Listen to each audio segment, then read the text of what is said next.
Hello mga kamamshis! So today is may i-share ako sa inyo na isa sa mga health problem ko ngayon. And nakaraan kasi is nag-post ako, diba? Na nagpa-check up ako kasi nagpapa-check up po talaga ako sa OB once a year. So ngayon, medyo may bad news sa result ko. Bali, ito siya. Takpa ko na lang yung nagpa-ultrasound po ako. Kasi once a year po talaga ako nagpapa-ultrasound by, sa vagina. Yung pinapasok talaga yung ultrasound sa loob ng kipay. And ngayon, is may nakita. So, may PCOS ako, mga kamamshi. Opo, may PCOS ako. Pero last year, wala eh. Wala pa akong ganito. Kaya, nasad talaga ako. Matagal ko na itong nalaman, mga mamshi. Nung January pa to eh. January pa. And pinag-iisipan ko kung i-share ko ba sa inyo or i-vlog ko. Pero kasi part of ko to eh, journey. And syempre, babae din ako. Gusto ko maging aware kayo. And sa mga kapwa ko may PCOS dyan, please comment kung ano yung mga ginagawa nyo ngayon. Ano yung mga lifestyle nyo, ganon. Kasi, kasi ako, usually po, yung may mga PCOS, is yung tinatamaan talaga is yung mga matataba. Hindi naman po ako mataba, payat ako. And cause ng PCOS is yung hindi balance yung hormonal natin. Sa mga wala pa pong idea about sa PCOS is ano po ito, hindi po ito nakukuha sa segs lang kasi baka maano ni YouTube. Hindi ito nakukuha sa segs. Talagang nagkakaroon tayong mga babae. Yung ibang babae lang po, hindi naman lahat. Nagkakaroon lang talaga bigla, kahit virgin pa. Ang alam ko kapag nag-start ka na yatang reglahin, yung iba tinatamaan na, yung iba hindi naman. Dahil siguro talaga siya sa lifestyle. Kapag hindi healthy yung lifestyle. So sa akin, sa case ko naman, is healthy naman yung lifestyle ko eh. Nag-diet ako. Kaya lang, 1 year ako hindi masyadong nag-exercise and puro stress ako. Kaya sabi din ng OB ko sa akin, kasi hindi naman daw po ako mataba, wala naman akong mga pimples, kasi usually yung sign ng may mga PCOS, may marami silang pimples, mataba sila. Yun lang, may puson lang ako na konti. Hindi naman super laki yung puson ko.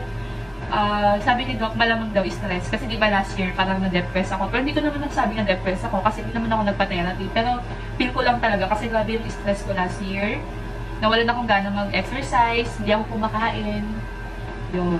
Ilang buwan ganun. As in, hindi normal yung health ko last year talaga, mga kamamshi, kung alam nila yung mga pinagdaanan ko. Kaya diba, hindi ako nakapag-vlog din. Kasi nga, parang nawawalan na ako ng inspiration. Kasi puro ako last year eh. 2 years eh, hindi lang last year eh. 2 years akong ganun, puro ako overthink. Kaya ngayon, di ba, na-realize ko na rin na dapat, bago ko to i-share sa inyo, is tinanggap ko na eh, na may PCOS ako. Kasi, January pa to eh, so talagang nanood ako ng mga health video about sa PCOS. And sabi nila, kapag magpaka-stress pa ako, dibdibin ko pa yung PCOS, masalong di ako gagalit. Kaya ngayon, yung ginagawa ko is talagang hindi na ako nag-overthink, hindi na ako nagpapaka-stress. May stress tayo, pero wag naman super stress na talaga yung mental health mo apektado, yung ganun. Tsaka, na-adjust ko na rin yung sarili ko na wag ako masyadong mag-overthink. Kung ano na lang yung mangyari, yun na yun.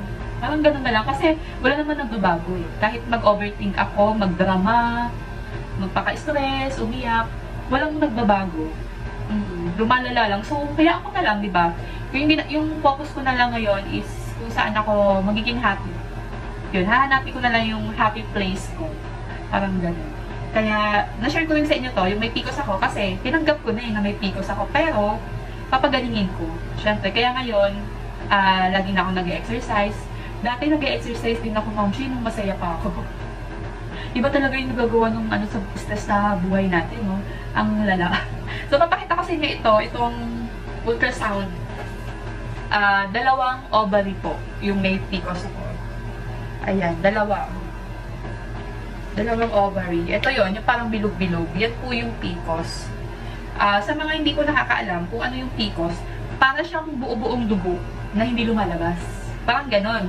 Tapos yung isa rin sa mga sign nito, hindi ka nire-regla, ilang buwan ka hindi nire-regla, Parang ganon. Kaya advice ko din, especially sa mga kamamshi dyan na hindi pa nagpapa-check up, mas better po magpa-check up talaga kayo ng overall check up sa cervix, sa vagina, cervix, ultrasound, mga cervical cancer. Magpa-check up po kayo sa ganon once a year talaga. At least na ma-monitor nyo yung sakit nyo. Pero alam niyo mga mamshi, thankful ako ha. Thankful ako, PCOS lang.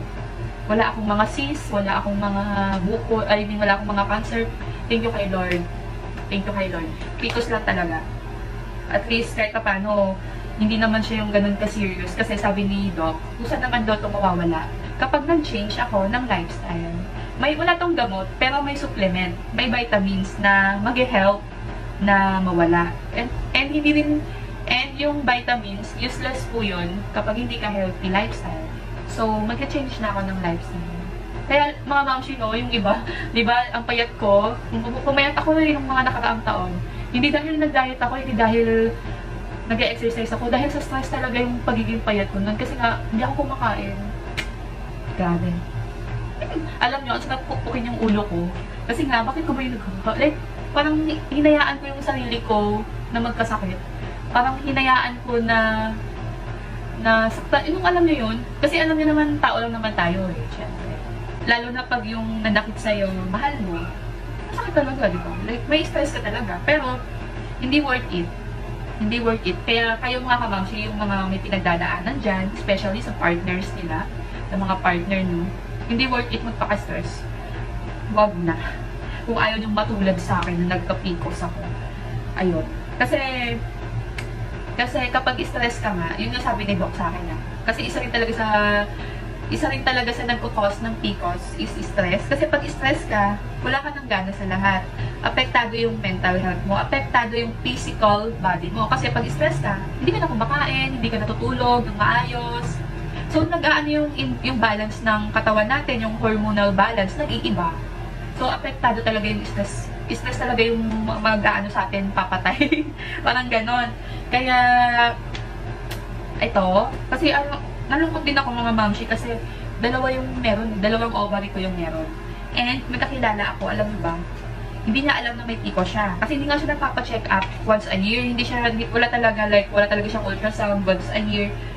Nagulat na lang siya kasi lumaki na yung tiyan niya, as in lumaki na talaga. Tapos, parang yun nga, na parang hindi na talaga siya nilaregla ng ilang buwan. As in, nagpaano siya, nagpa-check up.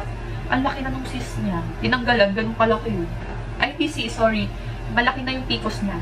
Yung parang yung parang buong bubog na itim. Parang ganun. Kaya nakakatakot din to mga mamsi pag pinabayaan yung PCOS. Gagawa ko ng ibang mga video about sa PCOS, ano yung cause, ano yung mga magpapagaling sa PCOS, ganun. So ngayon, share ko lang sa inyo na may PCOS ako.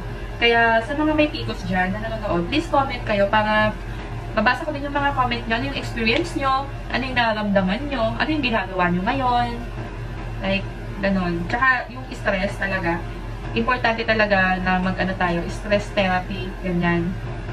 Kasi, kapag kinain tayo ng stress, iba talaga yung impact sa katawan natin. Ngayon ko lang din talaga lahat na-realize mga kamamshi nung may sakit na ako, may PCOS na ako. Kasi ilang years akong healthy talaga eh. Opo, ilang years akong healthy, wala akong sakit. Ngayon, ito na. Parang inaano na ako ng stress. Kaya dapat positive na lang ako palagi. And gagawa ko ng mga vlog, mga PCOS vlog, kung ano yung kinakain ko, ano yung exercise, gano'n. And yun, mag-upload na ako palagi about sa PCOS ko. Alam niyo, sabi nung iba, buti na nga lang daw, nagka-PCOS ako, may anak na ako. Kasi kapag daw yung dalaga pa may PCOS, mahirapan mabuntis. May ganun daw. And okay naman, pero gusto ko pa kasi magka-baby eh. Kaya dapat mawala tong PCOS. Kasi gusto ko, pag nagbuntis ako, healthy na ulit ako. So, yun lang muna for today's video. And get well soon sa atin, sa mga ka-PCOS dyan, sa mga may PCOS, get well soon sa atin. Yun. Wala na akong masabi. Hindi ko alam, nalulungkot lang ako ngayon. Nalulungkot, na tanggap na, pero hindi pwedeng malungkot. Kasi pag nalungkot ka, may stress ka.